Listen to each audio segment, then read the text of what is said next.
Thursday, May 25th, market analysis, Stan Ehrlich, 10 o'clock California time, right about the middle of the trading day. And I always start out with the indexes, the S&P usually, and I'm going to do exactly that this morning again. Well, I did get what I expected finally, and that was the dip on a short-term basis. We came back into several weeks, a couple months worth of support trading range yesterday on a gap down day. Now, this morning, we gapped right back up again on the opening bell, way above yesterday's high, slipped back down, closed the gap from yesterday. Now there's no gap. Gaps are almost always closed. I keep saying it's like a black hole in space. It tends to suck the price action back into the gap, and it just happened again. All right. We're currently trading up about 260, and it's been doodling around here for a little while, but this is great. Significant progress to the upside. I wouldn't be surprised if it didn't make new highs and close higher than where it opened, which is basically on the high of the morning for the S&P spider by the end of the day. I don't expect it to drop off any significant amount more. I think today's low is going to end up holding, and we're about in the middle of the range at the moment. I like what I see overall. The next rally starting today, I think is going to, by the end of next week, make new highs for the whole trend. In other words, attacking 421 and higher. We're only 13.5 now, so it's not all that far away. On the other hand, of course, I do not want it to start to slip any significant amount. And of course, no way am I going to be as bullish as I am now if it gets below 403. So there are your boundaries. 10 points down is my fail-safe, and I'm fully expecting the longer-term trend, which bottomed out October 13th with a bullish engulfing ER buy signal, of course, to continue. It is a head and shoulder bottom, sort of. It did violate some of its rules back here in March. It shouldn't have gone that low, but it's recovered, so to speak. And on a long-term basis, I'm looking for a test of historic highs this year. All right. Let's go to the DIA. First, let's take a quick peek. Yep, there's the 1-minute chart, including most of yesterday and all of this morning. And we're dipping a little bit at the moment. Now 413.63, or up 2.5 points. The DIA, well, boy, oh boy, this is almost exactly the opposite, but it's not really. I'm still bullish long term. We just broke, and we are completely below a bull trend line today. The only bull trend line the DIA has had since the lows in October. So for the DIA, that is adding fuel to any bearish conversation. But this head and shoulder bottom is in the wrong place, but the body parts are there. There's a chance, there's a little double bottom back there in December, that is a shoulder low. Again, these are usually at the end of a decline, a long-term bear move. But they have been found sometimes on the way up in a bull trend. It just keeps things going more bullish, period. So maybe this is going to be one of them. This is the head of the formation, if that's true, March. And we are at just almost exactly the right prices right now to have the last shoulder. We are also at just about the right point in time, because the shoulders are usually about the same distance from the left and right of the head. And so I'm not going to measure it right now, but this looks extremely close, maybe a few days off, but that's very close. So one more thing, we are almost officially oversold. It's a relatively idealistic combination. You're at support. You have a pattern that may be developing its last turn until it goes up a lot. You have almost an oversold condition. It's extremely close. These things add up to watching the DIA very closely to see if it's going to start to make higher highs, which I think is very, very possible. I'm going to give it one more day. The QQQs, they can't stop. The darn thing is making a new high for the whole trend, and that is over a year now since we've seen these prices for the Qs. And I'm going to go back to April 21 of 22. So about 13 months. And very, very strong, gapped up. Now, here is a gap up today that is actually leaving another pseudo island bottom behind. A few of these indexes several weeks ago did the same kind of thing. This could be very bullish. It's already made a new high for the trend and jumped into new high ground. So I'm questioning whether we're going to be able to come back down that much to 332, 333 to close the gap. This is one of those situations where maybe this one's not going to get closed. If we can sustain these prices and make a little bit more progress, I'm thinking we're going to leave it behind. So even though I keep saying gaps are like a black hole in space, they also say gaps are almost always closed. All right, enough of the stock market indexes. The bull market, I think, is still very much intact in general. And I'll mention something about the 2000 today. I don't normally bring it into the picture, but it has this incredibly profound, major long-term support area that I've blocked off in red. It goes back to May of 22, a year. And every time this market has gotten into this red zone, it has turned around and gone right back up a lot. This time, it hasn't gone up too much, but it just recently made a minor new high. There's a gap to close right above the high of their Tuesday of this week. So I'm expecting a rally up to 180, close the gap, and keep on going up. Maybe 186, maybe 195. And then there's the possibility of a major long-term bull breakout if we start, of course, getting above the highs for the last year. So there's some good looking things about the 2000 also. I haven't got anything terribly bad to say about any of the indexes. They're all looking pretty good overall. Futures, futures, futures. Now, we also start out with the spider, but the E-mini does have different trading hours as a result. It does not have the same gaps. It does not have the same exact reversals, mostly, and the formations are almost always the same.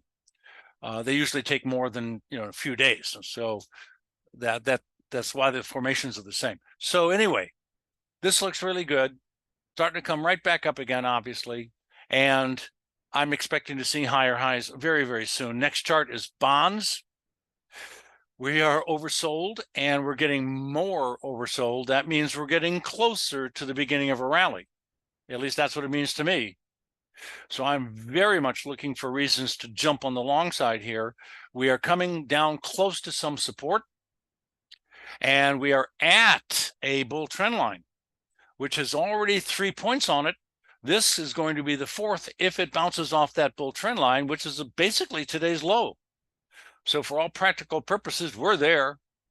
If you are a relatively gutsy trader, buying it here and keeping a close stop could work out very, very nicely with a low risk. But again, it's a little bit gutsy. Normally, most traders, especially beginning traders, don't like doing that. They like to wait until the market starts to move in their favor. And unfortunately, that means they missed a turn and they frequently buy a rally high. And it's overbought or close to it. And it has a correction immediately. And they get, okay, you know the story. Sorry about that. Next chart is 10-year notes. And it is oversold. Don't go short in an oversold market. Look for reasons to be a buyer. Next chart is crude. And we got some new stuff here in energies. So crude is dipping today. That's not the new, but it's at a support level. It's neutral RSI. Trend is down. I'm looking for 65 and lower very soon. Next chart is heating oil. Same kind of commentary. We've had some really great, profound, major turning point signals at the top of the rally there, missed by a couple of days, but not by much in price. And we caught the top of the rally there. And we caught the top of the rally there. That's 4 since a year or so now. All 4 out of 5. And 5 out of 5, if you forgive me for being a little bit off on the timing here. So bearish, looking for new lows, probably next week or very soon. Next is the new one. Natural gas has a brand new bearish engulfing sell signal today. That is why the vertical bar is red. We had a green buy signal a couple of weeks ago on the 12th of May. The next day, we almost bought the exact low of the day. It made good money on the very first day. A little bit sideways, a little tiny bit of a dip, and took off like a bat out of hell the next damn day. So it was an excellent trade. We're out of that probably either on strength, we do that sometimes, or our stop was raised very tightly, very quickly, and we're most likely out on the 22nd someplace with a nice profit, probably closer to the high of the range of that day. Today, brand new short. Look to go short where the red dot is after the close. The red dot may change because the price range is going to change by the end of the day, maybe. So the red dot's a calculated new short level with the Ehrlich reversal strategy for TradeStation. Now, let's track this very closely. Looks really good. The trend is in our favor. You were recently overbought. New lows and probably a lot of sell stops are not far below the market, helping it work its way lower. A lot of good things here, in my opinion. Risk factor seems to be very acceptable. That would be a buy stop at 2.609 or 8 or right in that ballpark. And depending upon where you got short, you follow this technique or do something on your own. Next. New lows and a new low close more likely than not for gold. I've been warning you that this thing doesn't look good for months, well, probably a month and a half. And this is kind of proving my point. Unfortunately, I didn't get any sell signal on the rally. We did pick the bottom of the market, excuse me, on February 28th. We picked the top of the market, February 2nd, and a few other nice turning points, although they didn't last very long along the line. So what about silver? Well, this today has now finally reached my minimum downside objective I have been mentioning for probably about 2 weeks. This is a double top. You can't get better. Both highs on the double top, which are almost exactly the same price, are ER sell signals like red. Both of them kicked in an ER3 retracement trade. Remember, ER1 is always in when it turns red or green the same day. But you need a retracement calculated number in order to get the ER3 trade on, which in this case, both of them did. And then we had a little complementary sell signal on May 10th, and boom, down you go. Today, all of my expectations are fulfilled. The minimum downside objective we've reached. It is still oversold. Don't go going short. Now, that would have made you some money, obviously, but it's too risky. This could gap up all of a sudden because of the oversold conditions it's in any old time. So I'm now definitely looking for a buy signal, but nothing yet. But forewarned, we did get the bottom of the silver market also back here on March 10th. There was a very modest profit back on February 28th with the platinum and the gold. Next chart is platinum. Good segue. So here's the buy signal on platinum, February 27th. And we had a sell signal that lasted 1 or 2 days here. Not great, but profitable. We were just now getting oversold. And yesterday, there was a downside breakout. We now have a double top, or very close to a double top. Not quite as good looking as, oh, obviously silver. You can't get better than that one. And we're on our way down. I think yesterday I detailed that I was expecting it to go down to about 940, and that's true. That's about right. And we're on our way. But hey, oversold. So I am not encouraging to go short at this point. There should be a little rally, and that would be up to, say, 1,055. That would be idealistic. Yeah, that's a good spot. And then back down again. Next chart, high grade. And it's oversold. So today's it's starting to rally a little. It was oversold for the first time yesterday. Our buy signals didn't work. That's unfortunate. They're probably both a little bit of a loss. And oversold conditions imply a bounce, and it's a little higher on the day right now. And it might come up again to 3.8, maybe not quite that much, but there's that chance. Next chart is soybeans, a test of the previous low last week, and a decent bounce back to unchanged. Could lead to a bullish engulfing if it gets stronger and gets above yesterday's high, but that has not happened. If so, you've got a double bottom with a buy signal. At the moment, there's a double bottom, no particular buy signal, day's not over. Next, buy signal 3 days ago, Friday last week, in Monday this week, sorry, soybean oil. Next day, dropped off into our bid, closed a little lower, tiny loss. Yesterday, came back up to approximately where we bought it. No profit, no loss to speak of.